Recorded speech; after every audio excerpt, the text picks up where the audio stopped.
السلام علیکم دوستوں، میں آج آپ کو کثرت استغفار پڑھنے پر جو انعامات ملتے ہیں اور ان کی فضیلت پر ایک واقعہ بیان کروں گا کہ جو شخص کثرت سے استغفر اللہ العظیم پڑھتا ہے تو اس کے دل میں جو آتا ہے وہ کس طرح اللہ رب العالمین پورا فرماتے ہیں۔ امام احمد بن حنبل فرماتے ہیں کہ میں ایک مرتبہ سفر پر نکلا،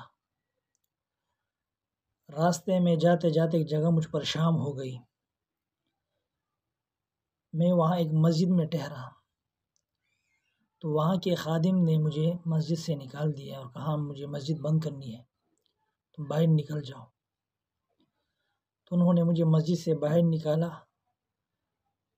تو وہاں ایک لڑکا تھا جو روٹیاں پکاتا تھا، تو اس نے کہا بابا جی آپ میرے ساتھ آ جاؤ، پہچانتے تو تھے نہیں کہ بڑا امام ہے وقت کا، امام احمد بن حنبل ہے۔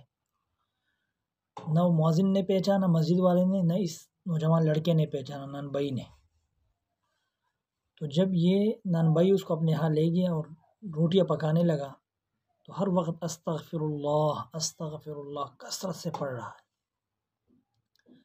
تو امام احمد بن حنبل نے اس نان بھائی نوجوان سے پوچھا کہ اے نوجوان تو یہ بتا، تو یہ کثرت سے استغفر اللہ پڑھ رہا ہے، اس کا کوئی فائدہ تجھے ملا ہے؟ تو نان بھائی نے کہا خدا کی قسم میری ہر دعا اللہ رب العالمین نے قبول کی ہے، اب میں ایک دعا مانگ رہا ہوں وہ ابھی تک قبول نہیں ہوئی ہے۔ تو امام احمد بن حنبل نے فرمایا وہ کون سی دعا ہے؟ کہا میں یہاں روٹیاں پکاتا ہوں، مصروف رہتا ہوں اور میرے ذمہ گھر والے ہیں، ان کے لیے کماتا ہوں، فارغ ٹائم مجھے نہیں ملتا، اور میرے دل میں ایک حسرت ہے، ایک شوق ہے کہ میں امام احمد بن حنبل سے ملاقات کر لوں، اس کے مجلس میں جا بیٹھوں، اس سے ملنے کا مجھے بہت شوق ہے، ایک ارمان ہے میرے دل پر، وہ بھی میں اللہ سے مانگ رہا ہوں، انشاءاللہ اللہ پورا فرمائیں گے۔ تو امام احمد بن حنبل کھڑے ہو گئے اور کہا مبارک ہو، یہ دعا بھی تیری قبول ہو گئی ہے۔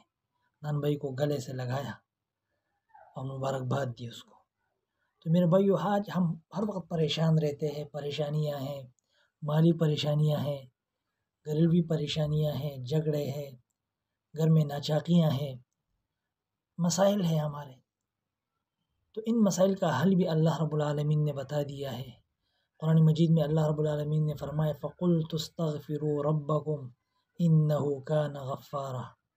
نوح علیہ السلام کو کہا کہ ان سے کہو کہ یہ استغفار کثرت سے پڑھیں، پھر میں انعامات کیا دوں گا، یُرْسِلِ السَّمَاءَ عَلَيْكُمْ مِدْرَارًا، یعنی آسمان سے میں بارشیں برساؤں گا تمہارے لیے، وَيُمْدِدْكُمْ بِأَمْوَالٍ وَبَنِينَ وَيَجْعَلْ لَكُمْ جَنَّاتٍ وَيَجْعَلْ لَكُمْ أَنْهَارًا، مال بھی دوں گا، اولاد بھی دوں گا اگر تم کثرت سے استغفار پڑھو گے۔ تو یہ قرآنی وظیفہ ہے۔ آج ہم بڑے بڑے عاملوں کے پاس جاتے ہیں کہ مجھے وظیفہ دو، اور قرآن میں جو اللہ نے فرمایا اس پر ہمارا یقین نہیں، ہم یقین نہیں کرتے۔ تو آج کے بعد ہم بھی کثرت سے استغفر اللہ الذی لا الہ الا هو الحی القیوم واتوب الیہ، استغفر اللہ العظیم، یہ وظیفہ جو ہے ہم کثرت سے پڑھیں گے استغفار، تو اس کی برکت سے اللہ رب العالمین ہمارے تمام مسائل جتنے بھی ہیں وہ حل فرمائیں گے انشاءاللہ تعالی۔ السلام علیکم ورحمۃ اللہ۔